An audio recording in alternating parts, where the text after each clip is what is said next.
king was filled with rage. "Let the Lord be so with you," he cried, "as I will let you go, and your little ones. Look to it, for evil is before you. Not so, go now ye that are men, and serve the Lord, for that ye did desire." And they were driven out from Pharaoh's presence. Pharaoh had endeavored to destroy the Israelites by hard labor, but he now pretended to have a deep interest in their welfare and a tender care for their little ones. His real object was to keep the women and children as surety for the return of the men. Moses now stretched forth his rod over the land, and an east wind blew and brought locusts.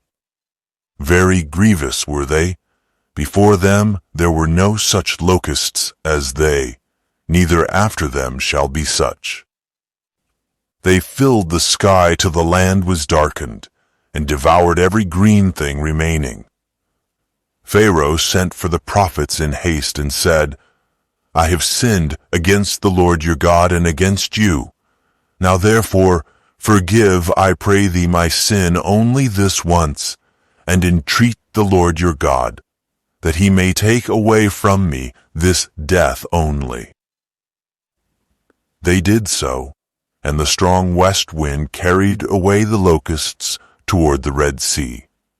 Still, the king persisted in his stubborn resolution. The people of Egypt were ready to despair. The scourges that had already fallen upon them seemed almost beyond endurance, and they were filled with fear for the future.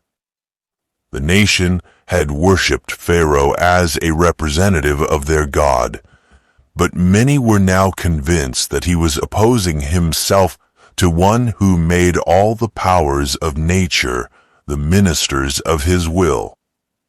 The Hebrew slaves, so miraculously favored, were becoming confident of deliverance. Their taskmasters dared not oppress them as heretofore. Throughout Egypt, there was a secret fear that the enslaved race would rise and avenge their wrongs. Everywhere men were asking with bated breath, "What will come next?"